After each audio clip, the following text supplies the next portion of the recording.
रहे थे आपको जैसे गरीब हो आपको सहायता दी जाएगी, पैसा देंगे और आपको बच्चे जैसे हैं उनको नौकरी दिलवा देंगे। यहाँ पास्ट लोग आते हैं नेपाल से बॉर्डर से भी क्रॉस करते हैं और पंजाब से हरियाणा से भी आते हैं। फिर वापिस आ गए, क्या कहानी है आपकी? कन्वर्ट हुए थे, लड़का हमारा बीमार था, कुछ दिन हम रहे, फायदा नहीं हुआ, फिर अपने गुरु घर वापस नहीं आए। गुरुद्वारा में जाते हैं शाम सुबह, लालच दी थी, शिक्षा नहीं देते, खाली गुमराह करते हैं। पंजाब की धरती से शुरू हुई एक साजिश अब उत्तर प्रदेश के पीलीभीत तक अपनी जड़ें फैला चुकी है। तराई का पंजाब कहे जाने वाला पीलीभीत आज एक खामोश खतरे के साए में जी रहा है। धर्मांतरण का खेल, ये कोई फिल्मी कहानी नहीं बल्कि सच्चाई है उस सुनसान गांव की जो चुपचाप अपने अस्तित्व को ईसाई धर्म की परछाई में बदलता जा रहा है। पीलीभीत के तराई क्षेत्र में करीब 22,000 लोगों की आबादी है। आरोपों की माने तो चौंकाने वाला आंकड़ा यह है कि इनमें से 3,000 से ज्यादा लोगों का ईसाई धर्म में धर्मांतरण हो चुका है या फिर किया जा रहा है। ये हम नहीं कह रहे, ऐसा दावा किया जा रहा है। ये कोई मामूली आंकड़ा नहीं है। यहाँ के खेतों में गेहूं और धान के साथ एक और फसल उगाई जा रही है, मजहब बदलने की फसल। साजिश की जड़ें गहरी हैं। सिख समुदाय को इस बार निशाना बनाया जा रहा है। दावा है कि पगड़ी भी नहीं उतारी जाती, नाम भी नहीं बदले जाते, बस अंदर से आत्मा बदल दी जाती है। ये धर्म परिवर्तन ऐसा है जिसे बाहर से पहचानना भी मुश्किल हो गया है। लोग अब भी गुरुद्वारे जा रहे हैं, लेकिन दिल में किसी और मजहब की तस्वीर बसी है। गांव में चंगाई सभा के नाम पर हजारों लोग इकट्ठा होते हैं। बीमारियों से छुटकारा, आर्थिक तंगी से मुक्ति और जीवन में उजाला, यही सब वादे करके नेपाली पादरी और ईसाई संगठन मिलकर लोगों को बहका रहे हैं। ये चंगाई सभा नहीं, धर्म परिवर्तन की क्लास है। इसमें गरीब, लाचार और परेशान लोगों को आस्था का ऐसा पाठ पढ़ाया जाता है जिसे पढ़ने के बाद वो अपने पुराने मजहब की किताबें खुद ही बंद कर रहे हैं।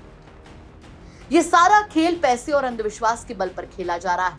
गांव के लोग जो रोज की रोटी के लिए संघर्ष कर रहे हैं, जब उन्हें मसीहा के नाम पर पैसे, राशन, इलाज और शिक्षा जैसी सुविधाएं मुफ्त में देने का वादा किया जाता है, तो वो धर्म बदलने को ईश्वर की मर्जी मान लेते हैं।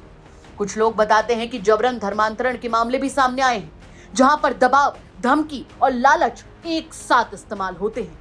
लेकिन कई लोग धर्मांतरण के जाल से निकलकर वापस सिख धर्म में वापसी कर रहे हैं और धर्मांतरण की काली करतूत का पर्दाफाश कर रहे हैं। इस वक्त मौजूद हैं पीलीभीत के बेल्हा ग्राम सभा के नानक नगरी गांव में। पीलीभीत के कई गांव जो सरदार बहुल थे, उसमें अब कन्वर्जन इतना ज्यादा बढ़ा कि कई परिवार यहां पर ईसाई बन गए। पिछले कुछ सालों से सिखों के बीच ये कन्वर्जन का जो रेट है वो काफी बढ़ा है। जिस तरीके से पंजाब में जो रिलीजियस कन्वर्जन है, खास करके जो ईसाई बनने की तादाद है वो काफी बढ़ी हुई है, वही चीज यहाँ इस तराई का जो पंजाब कहा जाता है, पीलीभीत, यहाँ भी दिखाई दे रहा है। और कुछ गांव कहा जाता है कि बहुत ज्यादा इसमें प्रभावित है, जिसमें बेल्हा है, कई और इसके आसपास के गांव हैं जहां पर ये मामला कन्वर्जन का बढ़ा है। लोगों का आरोप है कि पैसे देकर, लालच में, कई बार जो हीलिंग प्रार्थनाएं होती हैं जिसके जरिए लोगों को ठीक करने का दावा किया जाता है, ऐसी चीजें होती हैं और लोग इसकी वजह से काफी कन्वर्ट होते हैं। तो दो परिवार इस वक्त हमारे आसपास मौजूद हैं जो ईसाई भी बने, लेकिन कुछ समय के बाद इन्होंने एक तरीके से वापसी कर ली है अपने घर में। क्या नाम है आपका? लखविंदर सिंह। लखविंदर जी, आप लोग क्या कन्वर्ट हो गए थे फिर वापिस आ गए, क्या कहानी है आपकी? कन्वर्ट हुए थे, लड़का हमारा बीमार था, कुछ दिन हम रहे, फायदा नहीं हुआ, फिर अपने गुरु घर वापस नहीं आ गए। अब गुरुद्वारा में जाते हैं शाम सुबह शाम। नहीं तो आप जब गए तब क्या आपसे कहा गया, किस तरीके से आप बदले? कह रहे थे आपको जैसे गरीब हो आपको सहायता दी जाएगी, पैसा देंगे और आपको बच्चे जैसे हैं उनको नौकरी दिलवा देंगे।